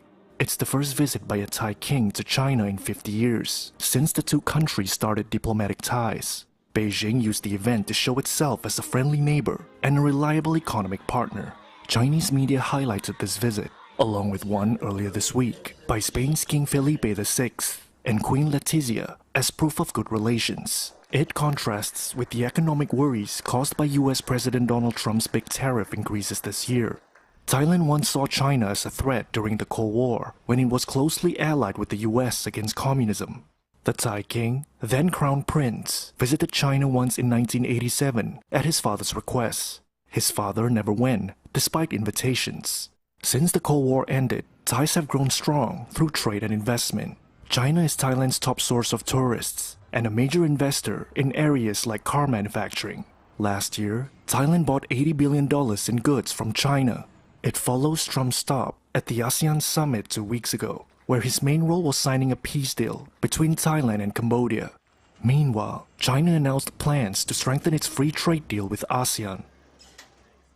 New Directions Community Credit Union is now open in Titusville. They may be new to our community, but they've been serving our region since 1974, providing their members with affordable products and services. Membership is open to anyone who lives, works, worships, volunteers, attends school, regularly conducts business, or who owns a business in Venango, Forest, Warren, or Crawford counties. Visit their new location at 206 South Martin Street in Titusville to learn more about becoming a member. Best of luck to all the students and athletes this fall from New Directions Community Credit Union. Looking for expert orthopedic care? Dr. Charlie Gates, a trusted name at Titusville Area Hospital, can help you regain mobility and a better quality of life. With years of experience and a passion for personalized care, Dr. Gates specializes in treating a wide range of orthopedic conditions. Whether it's joint pain, sports injuries, or orthopedic surgery, trust Dr. Charlie Gates at Titusville Area Hospital for your orthopedic care. Call 814-827-9770 today to schedule your appointment. Vanderhoof Heating and Air Conditioning provides residential and light commercial air conditioning services throughout the area. They understand the importance of your cooling system working properly. That is why you can trust in Vanderhoof to do the job right. Whether it's a non-working air conditioner, yearly maintenance, or a new install, you can be assured that we will solve your problem quickly and efficiently. Your home's air conditioning system is far more than just temperature. It's a complete comfort system that combines temperature, humidity, air quality, and above all, safety. Vanderhoof Heating and Air Conditioning in Titusville. Titusville Market Square is home to over 100 unique vendors featuring antiques, collectibles, candles, coins, baked goods, dairy products, food items, comic books, toys, and so much more. You'll discover something new every time you walk through the door. Did we mention the selection of baked goods, breads, Clark's Donuts, and Amish pies? Titusville Market Square has you covered. Stop in to explore today. Titusville Market Square in downtown Titusville. Our new home. Somebody pinch me. Somebody say pinch? Pinch, Ooh, pinch. time. We mean we just bought this. Yeah, we just bought a new house. Why are there crabs? Don't call for pinches. Call for protection. Hit it. Like a good neighbor, State Farm is there. Your State Farm agent is ready to help you choose the right coverage for your new house and your car. All right, which way to the sea? We're in Ohio. So is that close or no? No. You got a pool? No. Like a good neighbor, State Farm is there. I'm Ronnie Long. And I'm Lisa Mellon. The name Armstrong reflects more than just a company. It's a promise. While others focus on the short term, we're building for a future that's limitless. From the dawn of cable television to the rise of the digital age, we've delivered cutting-edge technology like our advanced fiber network that redefines what's possible. Guided by our core values, we have proudly served and strengthened communities like yours for generations. Fat Chad's is Titusville's premier dining destination. Come hungry and enjoy these menu favorites: T-bone steak, homemade meatloaf dinner, or soft shell crab tacos. Dive into fresh pasta entrees like shrimp and scallop pasta or our signature Asiago chicken. And don't miss our famous burgers and fish sandwiches, all served with fresh cut fries. Fridays mean prime rib specials. Enjoy Wild Game Saturdays. And on Sundays, it's our all-you-can-eat wing buffet. For good food and good times, it's Fat Chad's Brewing in Titusville. Black Friday starts now here at Allegheny Toyota. I'm Bruce Sigworth, and as you can see, we have a great selection of RAV4s in stock right now. For the whole month of November, Toyota is offering 4.75 interest rates, all terms up to 72 months, all trim levels, all models. Stop by and see us, take a test drive, and take advantage of the Black Friday event here at Allegheny Toyota in Franklin.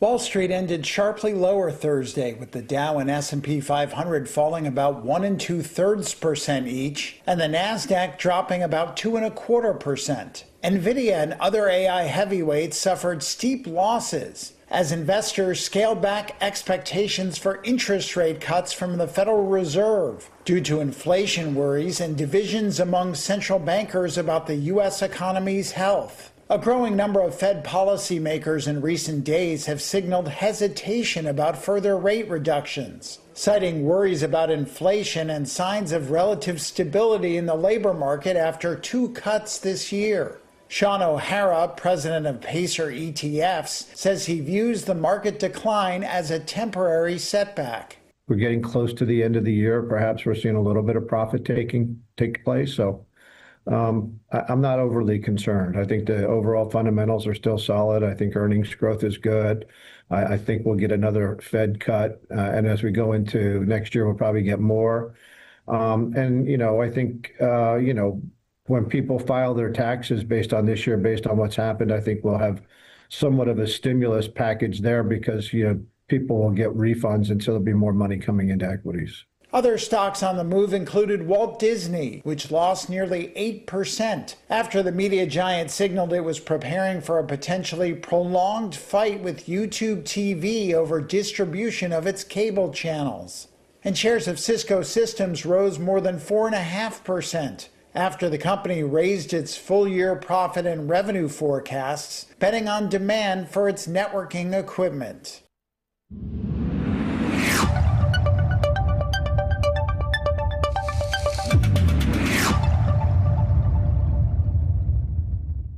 Hey, real quick look at that weather forecast for northwest Pennsylvania, and we'll get to Mr. Sports. We've got cloudy skies today with temperatures in the upper 40s. Partly cloudy tonight, followed by cloudy skies overnight, mid-30s for a low. Saturday, thunder showers, upper 50s. Sunday, rain, snow, upper 30s. Monday, cloudy, upper 30s. Tuesday, cloudy with temperatures in the low 40s. That is a look at your weather forecast at 8:38. This is the Morning Drill. You're watching it on Stream TV and on the Armstrong Neighborhood Channel.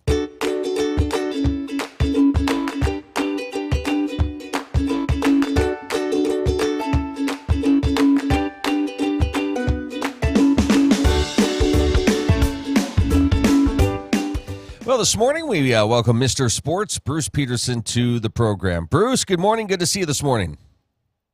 You too, my friend. You were very proficient with your forecast last week about snow.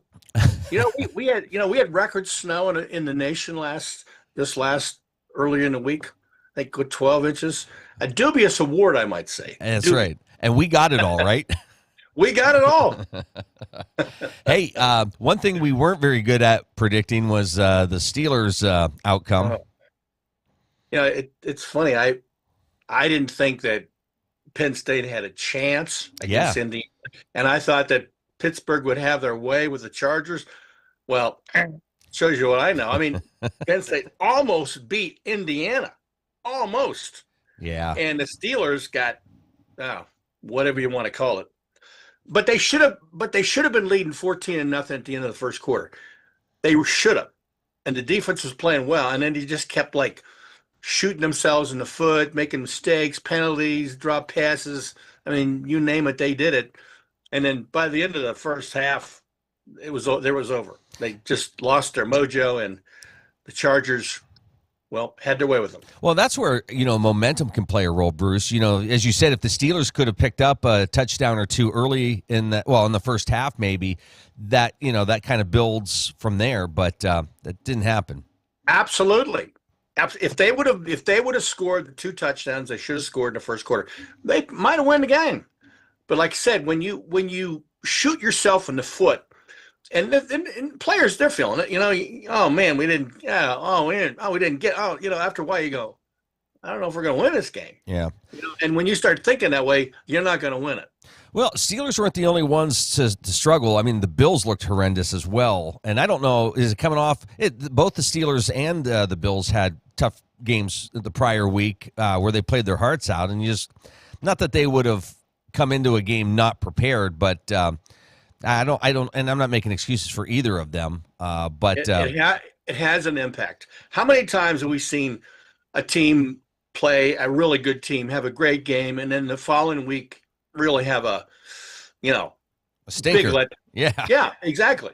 Because I mean, sometimes fans think that teams have the same emotional level each week. They don't. Yeah. Well, they flew to California. That's a long flight. That's a 6-hour flight. You're moving baggage around. You're living in a hotel. You're all screwed up because of the time difference. And it affects you.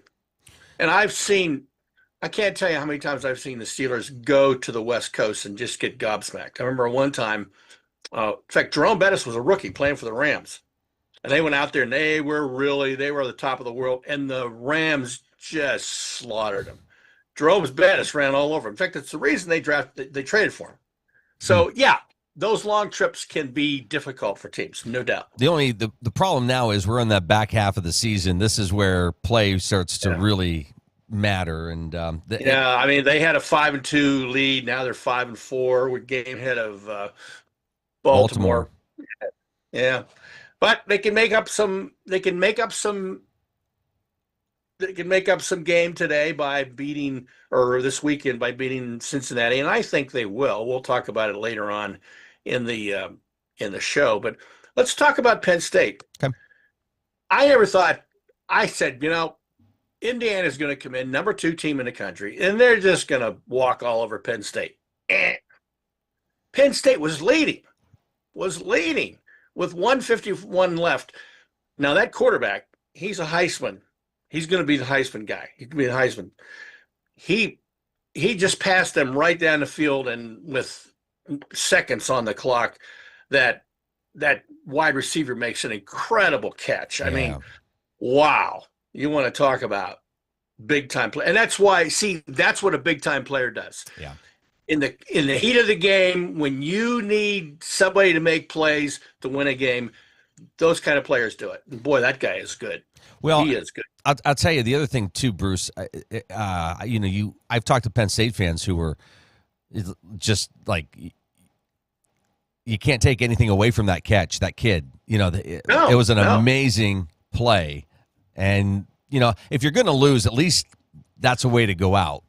But I thought even in the loss, Penn State got their mojo back. They played well against that team. I think it bodes well down the rest of the season to maybe win out. And if they win out, it'll be a victory. It won't be a great victory, but they're 7.5-point favorites this weekend against Michigan State, who's getting, big time sanctions from the NCAA. So things aren't good up there. But you can't ever assume that you're going to run over somebody. You got to go up there and you got to play. Well, what are you seeing? What are these coaches and interim coach doing that Franklin wasn't doing? Or do you think the kids just got motivated from what happened?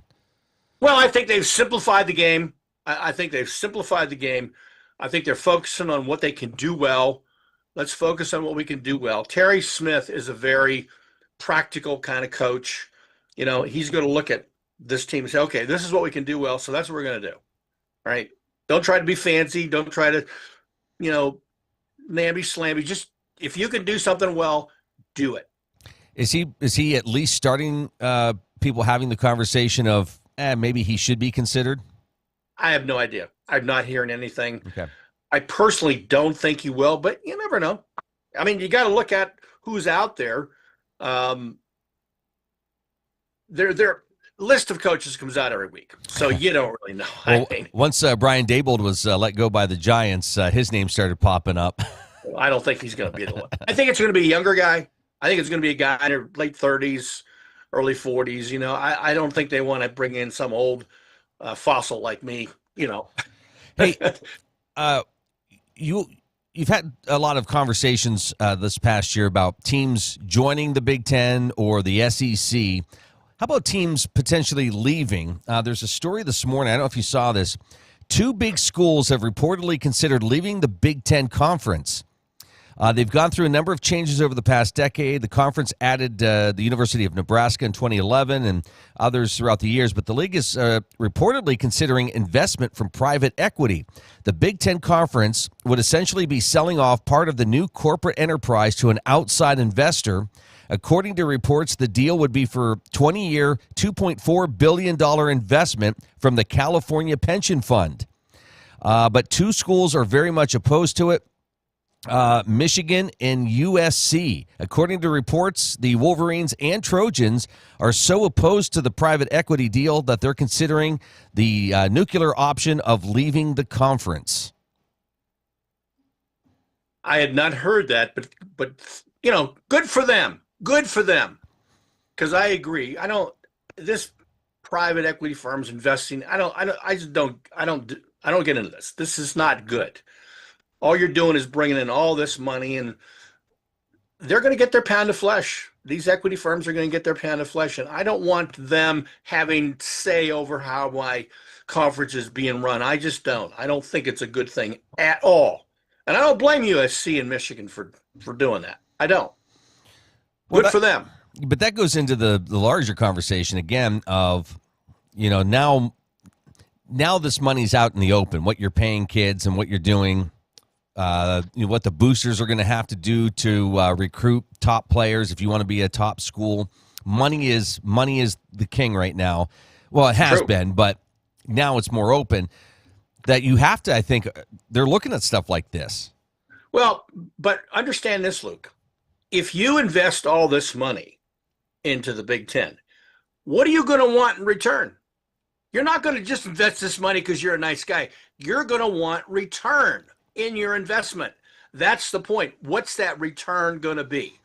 And that's what I have a problem with. Because then you can start saying, well, you know, you can start making demands. When you have that kind of investment into this corporate structure, which is the Big Ten is, you can start saying, oh, you need to do this, you need to do that. You know, do we want that? Do we want private equity firms telling conferences how to run? No, but I think you've got the boosters are already doing that. We're raising the money. We're putting the pressure on the AD. We don't want this coach. We need to win. We need to. I see what you're saying. I agree with you. I'm not disagreeing with you. I just think that we've already opened this door. Yeah. Well, my guess is, do we want to open it any wider? I don't know. And they're probably going to do it. All right. And is Michigan and USC going to leave? I don't know. But I think they see the issue. I think they're seeing down the road and to what this could lead to. And let's face it, Luke, we don't know what it's going to lead to. Yeah. There are things that this is going to create down the road that we have no idea right now. Is this why maybe we haven't heard that somebody's going to step up and kind of lead all of this, because it is such a mess right now? You mean like create this new college football organization? Yeah. It could be. I know that Saban is really a big proponent of it, and I think he's probably, if we would have this college football playoff organization with about 64 teams, I would want him to be the commissioner. He'd be great, you know, if we did it. In fact, the reason he left Alabama was because some of his players were getting more concerned about their NIL contracts than they were about playing football. And I get it. You know, that's the problem when you bring the big money into college football. And these are kids. Yeah. These are not adults. These are kids. And, you know, I remember when I was young how money could affect me, not in a good way. So, I don't know. Yeah. It's tough. Let's do this real quick. You're watching The Morning Drill on Stream TV and on the Armstrong Neighborhood Channel. Well, positive, happy story. How about Paul Skeens? Yeah. 2 years in a row, he's considered last year he's Rookie of the Year, and this year he's Cy Young. Yeah, and playing for a bad team. And then somebody asked him, well, we hear you want to go to the Yankees. He says, no, I'll stay here in Pittsburgh. I want to win in here. You know, so, I mean, he was very adamant about it. He says, I want to play in Pittsburgh and get this team to the playoffs. Yeah, so good for him. Some people thought maybe a warning shot to the owners like, hey, step up and let's do what it takes here so we can win. Yeah, well, it'll be interesting to see what moves the Pirates make, and they do need to make some moves. They certainly got the pitching staff. They need to bring in some bats. They don't have a ton of money, but they got some money, you know. So later on, shows in the first of the year, we'll start talking about what maybe Pittsburgh can do, and if they're going to make any moves, we should be able to see what they might be. I want to go back to the Steelers and talk a little bit about some of the moves they've made, player personnel wise, and I want to go back and I want to look at their defense on opening day when they had Thornhill. Remember, Mika Fitzpatrick's gone, so they had Thornhill at free safety. They had Elliott at strong safety. They brought in Ramsey. Ramsey was kind of in the slot, kind of the Swiss Army knife. They had Slay at one cornerback and Porter at the other cornerback. Well, this backfield didn't play well. They just really didn't play well. And so finally, and then, of course, Elliott gets hurt. Their best safety gets hurt. He's on the injured list. So they finally went out and they brought in Duggar, and they moved Ramsey to strong safety or free safety. And they were better. Their safety play improved. Slay, the cornerback on the outside that they brought in from Philadelphia, has really not played well this year. And so he got a concussion. They're playing Pierre, a younger player. But this week they signed Asante Samuel Jr. I don't know if you picked this up. He's on the practice squad, but he's going to be on the practice squad until he's ready to play. This is a big-time player. He was drafted by the Chargers in the second round in 21. He started for them for 3 years. Last year, he had issues. He had problems with both of his shoulders. So he went and got him fixed, and he's been declared ready to play. So the Steelers signed him. I don't think he's going to play this week, but he's a big upgrade over Slay. Big upgrade. So if he gets to play at cornerback opposite of Porter, this defensive backfield will be better. So the Steelers, you got to give them credit. They've seen some problems. They've made moves. By the way, Thornhill was released, because he just wasn't playing well. And I'm not sure. And Slay's hurt, probably going to be put on the injured reserve list. So maybe this new pickup, Asante Samuel, being inserted in the other cornerback with Ramsey now at free safety and Duggar at strong safety, maybe we will see some better play from the backfield, which we need to. The front end's good. We just haven't seen good play from the back end. So some changes. I want to look at the power rankings of the NFL. It's interesting how they change from week to week. Yeah. Number one, Eagles. All right. Number 2, Rams. Rams moved up. Colts are still number 3. Patriots are number 4, Luke. Patriots are number 4. They've won 8 in a row. Had a tough one last night against the Jets, but pulled it out. Yeah, but they pulled it out. 5 is Seahawks. 6 is Lions. 7 is Bills. Bills have dropped down to 7. Bucks what were they last week? They were ranked 4th. Okay. Yeah. Broncos 9th and Chargers 10th. Steelers are now 16th. They were 12th last week. So that horrendous game out in the West Coast moved them down the power. I like to look at the power rankings because it shows you where the teams are right now.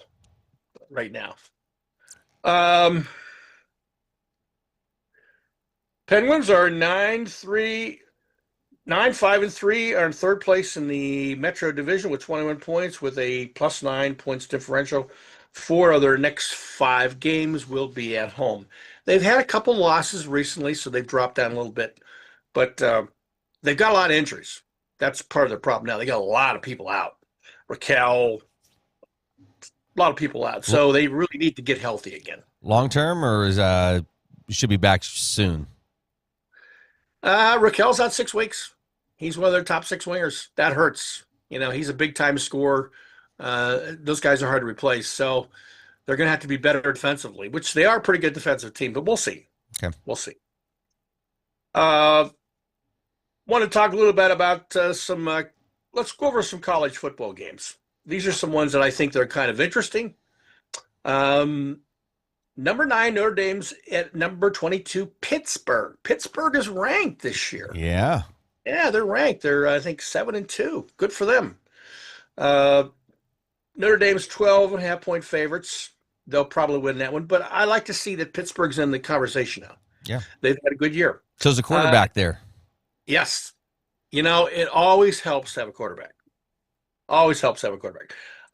Number 11 Oklahoma at number 4 Alabama. This will be a good game. A couple teams that used to be in different conferences now are in the same conference. Alabama's favored by 5.5 points. This is a good one. Iowa. Number 21 Iowa at number 17 USC. Iowa's, I think, a surprise team this year. They've been playing pretty well. And their USC is favored by 7.5. Probably win that one. Number 10 Texas at number 5 Georgia. Remember, Texas was number 1 at the beginning of the year. They're now number 10. Georgia's number 5. They're favored by 6.5. This will be a good game. But Georgia's tough to beat at home, so probably go with Georgia. And then finally, unranked Penn State and unranked Michigan State. Penn State is 7.5-point favorites. I think they'll win this game. I do. And of course, the Michigan State just got sanctioned. 14 victories, vacated. They're on suspension for 3 years. They've done some bad stuff, so the NCAA's come down on them pretty hard. So they're either going to have their dander up or they're going to be ready to be kicked to the curb. So, but the way that Smith has his team playing, I think they will beat Michigan State. I do. All right. Picks. Yes. Last week you picked the Patriots to beat the Jets, and they did that. Yes. I'm bullish on the Patriots. Commanders and Dolphins. Dolphins. Panthers, Falcons. Falcons. Buccaneers, Bills.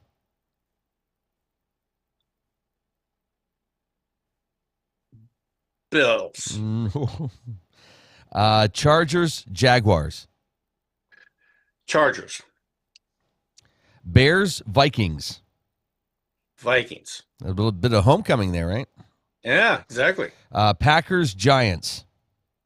Packers. Giants just fired their coach. Wow. Bengals, Steelers. I think Steelers will win this. I do. I think the Steelers will win this game. Yep. Texans, Titans. Texans. 49ers at the Cardinals. 49ers.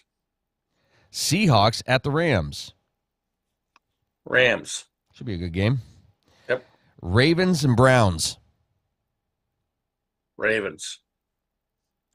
Kansas City, Broncos. That should be a good game.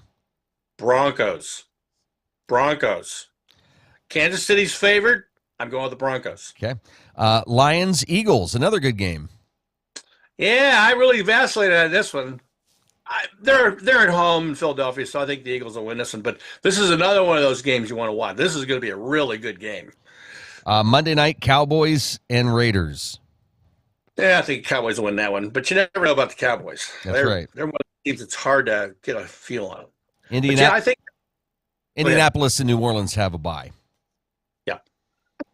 And I think New England, what was the score? It's like 27-14? Something like that, yeah.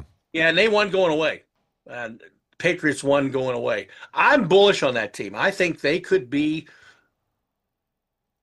in the championship game, not the Super Bowl, but the AFL championship game this year. I think they're that good. With that coach, that coach who I like a lot, and that quarterback, May, who is really coming into his own. Yeah, they're a good team. All right. Mr. Really Sports, Bruce Peterson. Bruce, good to see you. You too, my friend. See you next week. 2 weeks. That's right. No, next week. Correct. Off next week. See you 2 weeks. All right. Hey, have a good Thanksgiving. Off next week. So we'll see you. So you see you right before. Right after Thanksgiving. Thanksgiving. You're right. Okay. So no next week, right after Thanksgiving. Okay. Gotcha. Have a good one. You too, my friend. All right. Mr. Sports, Bruce Peterson joining us this morning. Have a great weekend.